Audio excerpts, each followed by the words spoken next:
Welcome to today's video tutorial all about the Tunisian post stitch.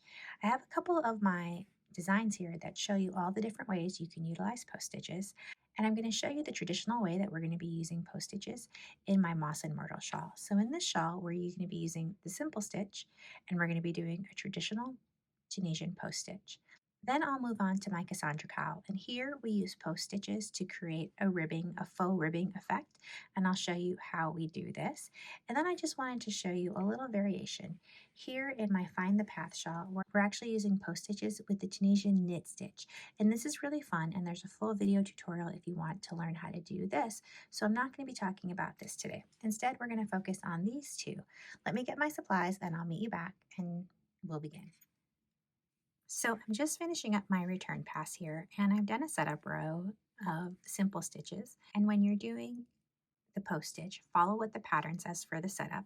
In this case, I'm following the Moss and Myrtle pattern, and I'm doing one row of my post stitch color and then 2 rows of the background color. I'm going to do color changes on the right side. So here I am. I have 2 loops left on my hook. I'm going to go ahead and bring color 1, which is my post stitch color. Oops. Back up here, and I didn't fasten it off, so I'm just carrying out my colors. Get this yarn out of the way, and now we're going to start. So in this pattern, if you look, I have 3 stitches between each post stitch. So we're going to go ahead and have 3, pick up 3 stitches. And now we're going to do a post stitch, and we're going to do a traditional post stitch here. And to do that, we're going to go ahead and skip this post. I'm going to yarn over, and in this case, because I'm going 2 rows below, I'm going to yarn over twice. I'm going to go to the 2 rows. I'm going to insert, ask for a simple stitch, yarn over, pull up a loop, pull through 2, pull through 2, just like that. And then I'm going to continue. You can see that stitch is there. I haven't worked into it. I'm going to skip that stitch, go ahead and pick up my next 3 stitches. So let's do that one more time together. So I'm going to yarn over twice because again, 2 rows. I'm going to count 1, 2, work into that row, 3 rows below. I did not work into that stitch. I skipped that stitch, and then I'm just going to work again into the next 3 stitches. Do one more together. Yarn over twice, insert, pull through 2, pull through 2, and then again we're making sure we're skipping which stitch we're skipping, go into that next stitch, do my last Tunisian stitch, then I'm going to do my return pass, and then I'm going to switch colors. I'll work 2 more of the background rows of color 2, then I'll come back and show you how we do this one more time. So here we are again for our next row of post stitches. Now for the Moss and Myrtle, we staggered our post stitches. So what we're going to do is we're going to be looking for that stitch that's basically the center of our 3 stitches. So we have our 3 stitches here, and we're going to be working into that stitch for our post stitch again. So I'm going to just pick up a loop till I get to that stitch. Remember, we're skipping this stitch, yarning over twice because we have 2 rows to get to. I'm going to go ahead and work for a simple, and then finish up, and I'm going to keep that loop on my hook. I'm going to skip that stitch and work into the next stitch. So we're going to do 3 stitches, 2, 3, and then that should get us to the middle of the next one, and we're going to yarn over. And what you need to do too with this is keep an eye on your tension, because sometimes, like you can see here, it's a little bit looser than it is here. I may have gotten a little loose with my loops, with my yarn overs, so make sure you keep those nice and snug as you pull through 1, pull through 2, just like that. Again, we're going to skip that stitch in the back and pick up loops, and when I get to the next row, we'll do the same thing, yarn over twice, go into there for a simple stitch, pull through 1, pull through 2, skip that stitch, and then we're going to just pick up 3 stitches till they're all the way done. So that's basically how you're going to do these staggered post stitches as seen in the Moss and Myrtle shawl. But let me show you next how we're going to do the post stitches that we use in the Cassandra Cowl. So I'm going to undo this and then meet you back and show you that process. So For the Cassandra Cowl, we're going to be doing things slightly different. And I wanted to show you that there's a lot of flexibility when it comes to the post stitches, and also to show you that there's a lot of variation. So there really isn't a right or wrong way to do this. So what we're going to be doing is we're going to, for this one, we had, I believe, 1 or 2 stitches in between, and we have purl stitches here. So this isn't going to be exactly the same, but I want to give you an idea of how to do it. So let's say I go ahead and I pick up 1 stitch here. This time when I go through, when you do post stitches, you kind of need the stitch to be a little bit more anchored in my opinion. So I'm going to actually work in as for a simple stitch, but we're not done here. We're going to yarn over once, and then we're going to go down here, and we're actually going to work this around the post, just like that.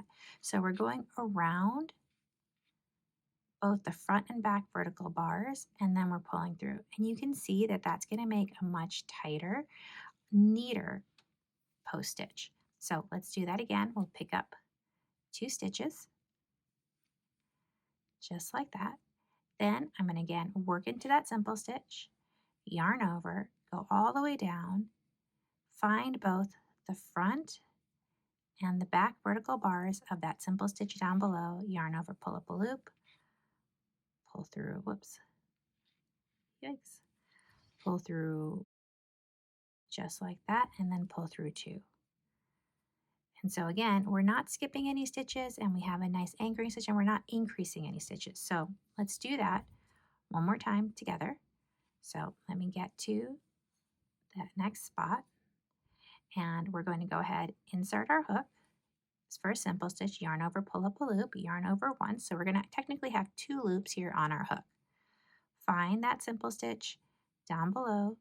You're going to work into it, both the front and back vertical bars, yarn over, pull up a loop. So now we have 3 loops on our hook that we're going to be working.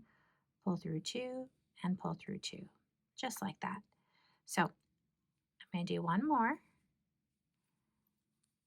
Again, pull up a loop, yarn over. Let's find that stitch down here, and we're going to work into the back and to the front vertical bars, yarn over, pull up a loop. I have 3 loops, so you're kind of working it like a double crochet, and that's it. Now, I'm going to show you how we're going to build now on that post to make a thicker, longer post. So now I'm going to do my return pass. Then I'm going to come back after I build up 2 rows of that background color 2, and then I'll meet you back to show you the next steps. Okay, I'm just changing colors here. And now we're going to basically work into the same row, so we're not staggering this time. And we're going to do something very similar to what we've done before. So we're building on those skills. Let me get this yarn out of the way. So here I am. I'm above my post stitch. I'm going to go ahead, insert my hook, 1 loop on my hook, yarn over. But this time, instead of going into this stitch, which you absolutely can, we're going to go around the post, just like that. Yarn over, pull through 1, pull through 2, pull through 2, just like that. And that is basically going to give us a straight line of that post stitch. Now, if you're finding that it's tight, you can, if it's too tight for you, if it's pulling, you can work into this. You'd work into this just like you did the post stitch, where you'd go behind both. But let's do another one and see. Yarn over, pull up a loop. We have 1 loop on our hook, yarn over, 2 loops. We're going to go into that stitch like a post stitch, yarn over, pull up a loop. We have 3 loops now we're going to work. Pull through 2, pull through 2. So in this case, if they're also tight, remember how we talked about you would make these loops tighter. You can make your yarn overs a little bit looser if you feel like there's too much tension. Let me get a little bit more yarn. We'll do 1 more. Yarn over, pull up a loop, pull yarn over once. Then we're going to go into that post stitch, pull up a loop, keep your tension nice and loose, pull through 1, pull through 2, just like that. 1, 2, we're actually going to, insert our hook for a simple stitch, yarn over, pull up a loop, get a little bit more yarn, go into that, behind that post stitch, yarn over, pull up a loop, keep nice loose tension, pull through 1, pull through too, just like that. And you can see how that gives a really nice ribbing. And while it does curl a little bit, once you block it, you're gonna get it to lay out nice and flat, just like this. So that's basically it. Those are two different ways that we can do post stitches. I hope you really enjoyed this tutorial and learned making how to make both the Cassandra Cowl and the Moss Myrtle Shawl. I'll put descriptions in the links below on how to do the Tunisian simple stitch in case you're not sure of that, as well as links to the patterns that are out and published. If you like this video, please give it a thumbs up. It really does help to grow the channel. And please subscribe. Thanks and happy crocheting!